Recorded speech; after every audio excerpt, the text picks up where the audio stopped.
आज हो गई है 26 नवंबर और आपको इस क्लास में मैं करवाऊंगी 24 नवंबर के करंट अफेयर्स के नोट्स का रिवीजन और साथ ही में स्टैटिक जीके के क्वेश्चन। तो आप इस क्लास में अंत तक बने रहना। चलिए स्टार्ट करते हैं आज का question number 1। UNESCO Bharat Africa hackathon 2022 इसका आयोजन कहाँ पे किया गया है? तो ये उत्तर प्रदेश में किया गया है। यहाँ की गौतम बुद्ध यूनिवर्सिटी जो कि ग्रेटर नोएडा उत्तर प्रदेश में है, यहाँ पे इसका आयोजन हुआ है और ये किया गया है योगी आदित्यनाथ जो कि उत्तर प्रदेश के सीएम हैं। और इसमें जो है भारत की तरफ से शिक्षा मंत्रालय ने भाग लिया है, जिसके मंत्री कौन है अभी? तो ये धर्मेंद्र प्रधान। और इसका उद्देश्य है, इसका जो लक्ष्य है वो ये है कि इसमें जो है 22 अफ्रीकी देशों के छात्र इसमें भाग लेने वाले हैं। ये इसका मेन पॉइंट है कि 22 अफ्रीकी देशों के छात्र इसमें भाग लेंगे और इसका जो आयोजन है ये उत्तर प्रदेश में किया गया है। और वाराणसी ये जो है एससीओ की पहली सांस्कृतिक राजधानी इसको बनाया गया है। लखनऊ यहाँ पे ब्रह्मोस विनिर्माण केंद्र बन रहा है और साथ ही में पैरा बैडमिंटन अकादमी भी यही बन रही है। इम्पोर्टेंट पॉइंट में देखते हैं इस क्वेश्चन के। अल नजा फोर्थ ये भारत और ओमान के मध्य होती है। वित्त वर्ष 2021-22 में भारत में किस देश ने सर्वाधिक जो है प्रत्यक्ष विदेशी निवेश किया है? तो ये किया है सिंगापुर ने। इसमें सबसे ज़्यादा प्रत्यक्ष विदेशी निवेश किया है। महिला यूरोपियन चैंपियनशिप फुटबॉल प्रतियोगिता 2022 ये इंग्लैंड ने जीती है। किस देश ने मुद्रास्फीति को नियंत्रित करने के लिए मोसी और तुन्या नामक सोने के सिक्के चलाए? तो ये चलाए हैं जिम्बाब्वे ने। सिक्के का नाम क्या है? मोसी और तुन्या, मुद्रास्फीति को कंट्रोल करने के लिए। भारतीय अंतरिक्ष अनुसंधान संस्थान इसरो ने किस लॉन्चिंग व्हीकल से EOS-2 और आज़ादी सेट उपग्रह लॉन्च किया है? तो ये किया है SSLV से, जो कि इसकी पहली उड़ान थी और ये असफल रही। भारतीय महिला लॉन बॉल्स टीम ने कॉमनवेल्थ गेम्स 2022 के महिला फोर खिलाड़ियों की टीम स्पर्धा में किसे हराकर जो है गोल्ड जीता है? तो ये जीता है साउथ अफ्रीका को हराकर। ऑनलाइन ई टैक्सी सेवा ये केरल द्वारा स्टार्ट की गई है। पिच ब्लैक युद्धाभ्यास ये ऑस्ट्रेलिया में हुआ है। चलिए देखते हैं नेक्स्ट क्वेश्चन। लाचित दिवस ये कब मनाया जाता है? तो ये 24 नवंबर को मनाया जाता है और इसके पीछे ये कारण है इसको मनाए जाने के पीछे कि 1671 में सराय घाटी युद्ध हुआ था ब्रह्मपुत्र नदी के किनारे, जो कि गुवाहाटी असम में हुआ। और ये जो है ये युद्ध हुआ था अहोम साम्राज्य वर्सेस जो मुगल साम्राज्य था, इसके मध्य ये लड़ा गया था और इसमें जो है अहोम साम्राज्य विजयी रहा। इसके सेनापति थे लाचित बोरफुकन, जिन्होंने जो है इस जो है सेनापति का रूप में इसको नेतृत्व करके इसमें विजयी बने थे। और ये इस बार जो है 2022 में इसकी जो है 400वीं जयंती है। इसी के उपलक्ष्य में जो है 24 नवंबर को जो है ये दिवस मनाया जाता है प्रतिवर्ष। और 1992 में राष्ट्रीय रक्षा अकेडमी का जो सर्वश्रेष्ठ कैडर का जो पदक होता है वो इन्हीं के नाम पे दिया जाता है, जो राष्ट्रीय रक्षा अकेडमी होती है। तो ये भी याद रखना। और ये 1992 से स्टार्ट हुए थे। इस क्वेश्चन के इंपॉर्टेंट पॉइंट देखते हैं। केंद्रीय सतर्कता आयुक्त CVC इसके हेड कौन है? सुरेश पटेल। USA प्रतिनिधि सभा के स्पीकर कौन है अभी? तो ये है नैन्सी पेलोसी, जो कि अमेरिका की प्रतिनिधि सभा की अभी स्पीकर हैं और इन्होंने जो है ताइवान की यात्रा की है अभी, तो ये भी याद रखना। मिशन भूमिपुत्र ये असम सरकार द्वारा चलाया गया है। इसका उद्देश्य है कि छात्रों का जो डिजिटल जाति प्रमाण पत्र है इसको जारी करने के लिए इसको चलाया गया है। कैबिनेट सचिव कौन है अभी भारत के? राजीव गौबा। इनका जो है 5 अगस्त 2022 को कार्यकाल 1 वर्ष के लिए बढ़ाया गया है, तो ये भी याद रखना। राष्ट्रीय हथकरघा दिवस और जो भाला फेंक दिवस ये कब मनाए जाते हैं? 7 अगस्त को। अभी भारत के उपराष्ट्रपति कौन है? तो ये है जगदीप धनखड़। ये क्रम से तो 16वें क्रम के हैं और व्यक्तिगत रूप से ये 14वें नंबर के हैं। इससे पहले ये पश्चिम बंगाल के गवर्नर रह चुके हैं और अभी जो यहाँ के गवर्नर बने हैं वो बने हैं CV आनंद। तो ये भी याद रखना। बड़े चलो अभियान ये किस मंत्रालय द्वारा स्टार्ट हुआ है? तो ये हुआ है संस्कृति मंत्रालय द्वारा। CSIR की पहली महिला महानिदेशक कौन बनी है? तो ये बनी है नल्ला थम्बी क्लाइसेल्वी और इसके हेड प्रधानमंत्री होते हैं। चलिए देखते हैं क्वेश्चन नंबर 3। 72वीं इंटर सर्विसेज वॉलीबॉल चैंपियनशिप 2022-23 ये किसने जीती है? तो ये जीती है आर्मी रेड ने और फाइनल जो मैच हुआ था ये हुआ था आगरा में, army red versus army green. इसमें 4 टीमें शामिल हुई थी, army red, army green, navy और एयरफोर्स, ये 4 टीम इसमें शामिल हुई थी। लद्दाख सर्वोच्च नागरिक सम्मान डिपोल RN जिम डस्टन से किसे सम्मानित किया गया है? तो ये सम्मानित किया गया है तिब्बती गुरु दलाई लामा को। कृत्रिम भ्रूण ये किसने तैयार किया है? तो ये इजराइल देश ने तैयार किया है। शतरंज अंतर्राष्ट्रीय संघ के उपाध्यक्ष किसे बनाया गया है? तो ये बनाया गया है विश्वनाथ आनंद को। किसे? विश्वनाथ आनंद को। एक्स वज्र प्रहार ये किसके मध्य हुआ? तो ये भारत अमेरिका और टाइगर ट्रम्प इन्हीं के मध्य होता है और युद्ध अभ्यास भी इन्हीं के मध्य होता है। पंचामृत योजना ये यूपी सरकार द्वारा गन्ने की उपज को बढ़ाने के लिए चलाई गई है। राष्ट्रीय शिक्षा नीति 2020 उच्च शिक्षा संस्थानों के पाठ्यक्रम में 100% लागू करने वाला जो राज्य है वो कौन सा बना है? तो इसकी घोषणा की है गोवा ने, जबकि जो प्राइमरी लेवल पे है ये उत्तराखंड ने इसकी घोषणा की है। और जो 2020 की राष्ट्रीय शिक्षा नीति है ये किस समिति की सिफारिश पे बनी है? तो ये बनी है कस्तूरी रंगन समिति की सिफारिश पे। किस देश ने नेताजी सुभाष चंद्र बोस से जुड़े सफल पादांग को 75वां राष्ट्रीय स्थल घोषित किया है? तो ये किया है सिंगापुर ने। बिहार के सीएम कौन है? नीतीश कुमार। चलिए देखते हैं क्वेश्चन नंबर 4। अरिट्टापट्टी जैव विविधता विरासत स्थल घोषित किया गया है। तो ये तमिलनाडु का फर्स्ट बना है और ये जो है भारत का 35वां जो है जैव विविधता विरासत बना है। जैव विविधता एक्ट आया था 2002 में। इसका उद्देश्य है जैव विविधता जो विरासत स्थल है संरक्षित क्षेत्र उसको जो है इस सूची में शामिल करना होता है। और टोटल भारत में अभी 35 हो गई है इसको मिला के, और ये तमिलनाडु की फर्स्ट है। अराटीपट्टी गांव तमिलनाडु में पड़ता है। इसमें जो है ये फेमस है, यहाँ पे पेंगोलिन, स्लेंडर लोरिस और अजगर पाए जाते हैं, इसलिए जो है इसको विरासत में स्थल में शामिल किया गया है। भारत में अमूर्त धरोहर कितनी है? तो ये है 14। रामसर साइट कितनी है? 75। शास्त्रीय नृत्य कितने हैं? 8। और शास्त्रीय भाषा कितनी है? 6। इंपॉर्टेंट पॉइंट देखते हैं इस क्वेश्चन के। मुख्य न्यायाधीश कौन है भारत के? CJI। तो 49वें नंबर के तो थे UU ललित और अभी वर्तमान में है 50वें नंबर के DY चंद्रचूड़। वर्तमान में DY चंद्रचूड़ भारत के मुख्य न्यायाधीश है। 2021-22 के लिए AIFF का सर्वश्रेष्ठ फुटबॉल प्लेयर किसे नामित किया गया है? तो मेल में तो किया गया है सुनील छेत्री को और फीमेल में किया गया है मनीषा कल्याण को। लंपी प्रोबेक स्वदेशी वैक्सीन जो कि लंपी वायरस से आया था, त्वचा रोग से संबंधित स्किन वायरस जो कि मवेशियों में हुआ था बहुत ज़्यादा, तो इसकी लंपी पोवेक जो स्वदेशी वैक्सीन है ये लॉन्च की गई है कृषि मंत्री नरेंद्र सिंह तोमर द्वारा। केंद्रीय मंत्रिमंडल ने प्रधानमंत्री आवास योजना शहरी सबके लिए जो आवास मिशन है इसको कब तक जारी रखने की स्वीकृति प्रदान की है? तो ये जो है 31 दिसंबर 2024 तक इसको आगे बढ़ा दिया गया है। फ्रांस का सर्वोच्च नागरिक पुरस्कार Chevalier de la Legion d' Honneur से किसे सम्मानित किया गया है? तो शशि थरूर को। Virtual space museum spark launch किया गया है इसरो द्वारा। द्विपक्षीय युद्धाभ्यास उदार शक्ति ये भारत मलेशिया के मध्य हुआ। विभाजन विभीषिका दिवस ये कब मनाया जाता है? तो ये 14 अगस्त को मनाया जाता है। चलिए देखते हैं क्वेश्चन नंबर 5। प्रधानमंत्री नरेंद्र मोदी ने कामेंग जल विद्युत परियोजना को राष्ट्र को समर्पित किया है, ये किस राज्य में स्थित है? तो ये स्थित है कामेंग जिला अरुणाचल प्रदेश में। इसमें जो है 150 की 4 यूनिट लगाई जाएगी। इसका लक्ष्य रहेगा कि 600 मेगावाट जो है ऊर्जा उत्पन्न करना इसका लक्ष्य रहेगा। और नदी की पानी को रोककर जो है ये परियोजना बनाई गई है जिसको रेन ऑफ द रिवर कहते हैं। और कामेंग नदी है, इसके जो है 2 सहायक नदियां हैं विचोंग और टेबा, इन नदियों को रोककर ये जो है परियोजना बनाई गई है। और साथ ही में जो कामेंग नदी है ये है ब्रह्मपुत्रा की सहायक नदी है। डोनोपोलो एयरपोर्ट इसका भी अभी शुभारंभ किया गया है ईटानगर आंध्र प्रदेश में, अरुणाचल प्रदेश में।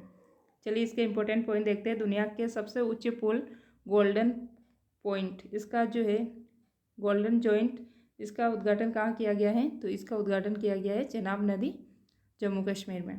भारत में टोटल कितनी रामसर साइट है? तो ये है 75, 11 नई जुड़ी है। इसके जुड़ने के बाद सबसे ज़्यादा जो रामसर साइट वर्तमान में अभी सर्वाधिक है वो है तमिलनाडु में। राकेश झुनझुनवाला का निधन हो गया है। ये इनका संबंध किससे था? तो ये बिग बुल शेयर मार्केट से इनका संबंध था और इन्होंने जो है आकांक्षा एयरलाइंस की शुरुआत भी की थी। एक विधायक एक पेंशन योजना, ये किस राज्य की है? पंजाब की। 76वां जो स्वतंत्रता दिवस है 2022 में मनाया गया है। निपम पहल, ये बौद्धिक संपदा का संरक्षण करने के लिए इसको लॉन्च किया गया है। अंडर वाटर मेट्रो, ये कहाँ चली है? कोलकाता हुगली में। टाइगर रेंज देशों की पूर्व शिखर बैठक की मेज़बानी कौन कर रहा है? तो ये भारत कर रहा है, जबकि इसका सम्मेलन कहाँ पे होगा? रूस में। देखते हैं क्वेश्चन नंबर 6। 10वां भारतीय फिल्म महोत्सव 2022, इसका आयोजन कहाँ पे हो रहा है? तो इसका आयोजन हो रहा है बुसान, साउथ कोरिया में। और इसमें जो पहली फिल्म चलाई गई है वो पद्मावत, इसको दिखाया गया है पहली फिल्म। और इसके पद्मावत के रचयिता कौन है? मलिक मोहम्मद जायसी। और साथ ही में इसका जो आयोजन किया गया है किसके द्वारा किया गया है? स्वामी विवेकानंद सांस्कृतिक केंद्र, जो कि साउथ कोरिया की राजधानी सियोल में स्थित है। और नूरी उपग्रह कहाँ का है? तो ये भी साउथ कोरिया का है। चलिए इंपॉर्टेंट पॉइंट देखते हैं इसके। किस देश की नौसेना को भारत ने पहली बार डोर्नियर 228 समुद्री निगरानी विमान सौंपा है? तो ये श्रीलंका को सौंपा है। क्या नाम है? डोर्नियर 228। केन्या के राष्ट्रपति कौन बने हैं अभी? William Ruto. विश्व स्वास्थ्य संगठन WHO ने किस वायरस के वेरिएंट का नाम क्लेड्स फर्स्ट IIA और IIB दिए हैं? तो ये दिए हैं मंकी पॉक्स के वेरिएंट को। देश का पहला कार्यात्मक रूप से साक्षर जिला कौन बनाया अभी? कौन सा बनाया? तो ये बनाया है मध्य प्रदेश का मंडला जिला जो है कार्यात्मक रूप से साक्षर जिला बना है। और ये जिला आदिवासी बहुल जिला है। PM नरेंद्र मोदी ने भारत के लोगों से विकसित राष्ट्र के लिए कितने प्रण प्रतिज्ञा लेने का आह्वान किया है? तो 5 प्रण लेने का आह्वान किया है। और ये किया है 15 अगस्त 2022 को लाल किला के प्राचीर से। एशिया के सबसे बड़े कंप्रेस्ड बायोगैस CBG संयंत्र से वाणिज्यिक उत्पादन शुरू किया गया है। तो ये कहाँ से किया गया है? संगरूर जिला, पंजाब से। भारत की फर्स्ट डबल डेकर वातानुकूलित जो बस है ये कहाँ से स्टार्ट की गई है? मुंबई से डबल डेकर बस, और इसका नाम है स्विच। क्या नाम है? स्विच। मादक पदार्थों की तस्करी से जुड़ा भारत का कौन सा पोर्टल है? तो ये पोर्टल है निदान पोर्टल। Question number 7। हाल ही में किसने 6ठी बधिर T20 राष्ट्रीय चैंपियनशिप 2020 जीती है? तो ये जीती है हरियाणा ने। और इसका उप विजेता बना है महाराष्ट्र, और इसका आयोजन आगरा में किया गया था। और बधिर का मतलब होता है जो सुन नहीं सकते, उनकी ये प्रतियोगिता थी जिसमें हरियाणा जो है इसमें विजेता रहा और उप विजेता महाराष्ट्र रहा। हड़प्पा सभ्यता का सबसे बड़ा संग्रहालय ये राखीगढ़ी हरियाणा में बन रहा है। और ये अधिगम पोर्टल ये भी हरियाणा में लॉन्च किया गया है। इम्पोर्टेंट पॉइंट, भारतीय रेलवे की सबसे लंबी रेलगाड़ी, इसका नाम क्या है? सुपर वासुकी। जबकि विश्व की सबसे लंबी रेलगाड़ी, यात्री रेलगाड़ी, ये कहाँ पे चलाई गई है? यहाँ पे करेक्शन करना, यहाँ पे मालगाड़ी आएगा जिसका नाम है क्या? सुपर वासुकी मालगाड़ी। और जो विश्व की सबसे लंबी यात्री पैसेंजर ट्रेन ये कहाँ चली है? स्विट्जरलैंड, और इसकी लंबाई है कितनी? 2 kilometre. Vidya Rath school on wheels परियोजना ये असम में चलाई गई है। नमस्ते योजना ये सामाजिक न्याय एवं अधिकारिता मंत्रालय प्लस आवास एवं शहरी मामलात मंत्रालय द्वारा चलाई गई है नमस्ते योजना। चंडीगढ़ एयरपोर्ट का नया नाम क्या है? शहीद भगत सिंह एयरपोर्ट। भारत की पहली हाइड्रोजन ईंधन सेल HFC बस का शुभारंभ कहाँ किया गया है? तो ये पुणे, महाराष्ट्र में। मिथिला मखाना का GI टैग, ये बिहार का मिथिला मखाना है जिसको GI टैग मिला है। क्रू मून लैंडिंग विमान मिशन, ये आर्टेमिस मिशन 3 है इसका नाम, जो कि USA का मिशन है। नाइट सफारी ये उत्तर प्रदेश के लखनऊ में शुरू की गई है। सिंगापुर के मॉडल पे आधारित है ये। आज का क्वेश्चन नंबर 8। नसीम अल बहा द्विपक्षीय अभ्यास 2022 ये भारत और ओमान के मध्य संपन्न हुआ है और इसका आयोजन ओमान के तट पे किया जा रहा है और इसका आयोजन हुआ है 20 नवंबर 2022 को। और इसमें जो है भारतीय नौसेना ने भाग लिया है, जिसमें कौन कौन शामिल है। फ्रिगेट जो कि छोटा जहाज होता है, त्रिकंद, और गश्ती जहाज जो कि निगरानी रखने वाला होता है, सुमित्रा, इसने जो है इसमें भाग लिया है। और साथ ही में जो ये 13वें क्रम का जो है ये इस बार आयोजन हो रहा है इसका, और इसकी शुरुआत हुई थी 1993 में। इसके important point, Rajiv Gandhi centre of advance technology RFET का उद्घाटन कहाँ पे किया गया है, तो ये जयपुर राजस्थान में किया गया है। 65वां राष्ट्रमंडल संसदीय सम्मेलन ये हैलिफैक्स कनाडा में हुआ है। भारत की तरफ से इसमें ओम बिरला जो कि लोकसभा स्पीकर है, इन्होंने इसमें भाग लिया है, ये इसमें शामिल थे। राजीव गांधी ग्रामीण ओलंपिक ये राजस्थान में करवाए गए हैं, इसका शुभंकर है शेरू, और इसमें टोटल कितने खेल शामिल है, तो 6 खेल इसमें शामिल थे। देश की पहली एजुकेशन टाउनशिप परियोजना ये उत्तर प्रदेश के नोएडा में चलाई गई हैं। हिंदुस्तान पेट्रोलियम निगम लिमिटेड HPCL द्वारा गोबर से संबंधित पहली बायोगैस परियोजना की शुरुआत कहाँ पे की गई है, जालोर राजस्थान में। सरकारी स्वामित्व रखने वाली ऑनलाइन टैक्सी सेवा ये केरल से शुरू की गई है, ई टैक्सी सेवा। हिंदी का युवा साहित्य अकादमी पुरस्कार 2022 में भगवंत अनमोल को मिला है। नई दिल्ली टेलीविज़न लिमिटेड NDTV में 29.18% की जो फीसदी है हिस्सेदारी किसने खरीदी है, तो ये जीत खरीदी है अडानी ग्रुप ने। आज का क्वेश्चन नंबर 9, किस देश की संसद ने भारत के साथ मुक्त व्यापार समझौता पारित किया है, तो ये किया है भारत के साथ ऑस्ट्रेलिया ने जो है मुक्त व्यापार समझौता पारित किया है। इसका उद्देश्य रहेगा कि जो सीमा शुल्क है उसको धीरे धीरे जो है शून्य की तरफ ले जाना। भारत और ऑस्ट्रेलिया के मध्य हुआ है। ऑस्ट्रेलिया के PM कौन है, एंथनी अल्बनीज, और इसका फ़ायदा ये होगा कि भारत में जो है निवेश बढ़ेगा। और इससे पहले जो है ये भारत और UAE के मध्य हो चुका है मुक्त व्यापार समझौता। इसके इम्पोर्टेंट पॉइंट, पुलित्जर पुरस्कार 2022 ये किसे मिला है, फेमिदा अजीम जो कि बांग्लादेश की रहने वाली है। ये जो पुलित्जर पुरस्कार ये USA का पत्रकारिता क्षेत्र में दिया जाने वाला सबसे बड़ा अवार्ड है। यूनेस्को शांति पुरस्कार 2022 ये एंजेला मर्केल को मिला है जो कि जर्मनी की पूर्व चांसलर थी। केंद्रीय भारी उद्योग मंत्री महेंद्र नाथ पांडे ने कहाँ पर एशिया की पहली कागज मिल नेपाल लिमिटेड का लोकार्पण किया है, तो ये किया है मध्य प्रदेश में। देश में निर्मित पहला विमान वाहक ये है INS विक्रांत, जिसको भारतीय नौसेना में शामिल किया गया है। कहाँ से, कोच्चि से जो है इसको भारतीय नौसेना में शामिल किया गया है। DRDO के हेड कौन है, ये है समीर कामत, और CEO कौन है इसके, परमेश्वर अय्यर। दुनिया भर में अकेला उड़ान भरने वाला सबसे कम उम्र का व्यक्ति कौन बना है, ये मैक रदरफोर्ड। कौन बना है, मैक रदरफोर्ड। लिबर्टी मेडल 2022 ये किसे मिला है, जेलेंस्की जो कि यूक्रेन के राष्ट्रपति है। प्रतिवर्ष राष्ट्रीय खेल दिवस ये 29 अगस्त को मनाया जाता है। आज का क्वेश्चन नंबर 10, UN के सर्वोच्च पर्यावरण पुरस्कार चैंपियंस ऑफ द अर्थ 2022 से सम्मानित कौन है, तो ये है भारत की पूर्णिमा देवी जो कि एकमात्र भारतीय है जिनको ये अवार्ड मिला है। ये असम की रहने वाली है। इनको जो ये अवार्ड मिला है ये मिला है कैटेगरी एंटरप्रेन्योरियल कैटेगरी में इनको ये अवार्ड मिला है। और ये अवार्ड मिला है इनको जो सारस पक्षी है इसके संरक्षण के लिए। और इनका जो इसमें आर्मी है इसका नाम क्या था, ये था हरगिला आर्मी। और साथ ही में इनको विटली अवार्ड भी मिल चुका है। और जो ये अवार्ड दिया जाता है ये दिया जाता है UNEP द्वारा, जिसकी स्थापना हुई थी 5 जून 1972 को। और इसका हेडक्वार्टर कहाँ पे, नैरोबी केन्या में। और इसके इम्पोर्टेंट पॉइंट देखते हैं। लुसाने डायमंड लीग 2022 ये किसने जीता, नीरज चोपड़ा ने। महिला निधि योजना ये राजस्थान द्वारा स्टार्ट की गई है। ओणम त्यौहार ये केरल का है। PM नरेंद्र मोदी ने गुजरात के किस शहर से 300 मीटर लंबे अटल ब्रिज का उद्घाटन किया है, तो ये किया है अहमदाबाद से। साबरमती नदी के किनारे जो है इसको पार करने के लिए ये 300 मीटर लंबे अटल ब्रिज का उद्घाटन किया है अहमदाबाद गुजरात में, साबरमती नदी को पार करने के लिए।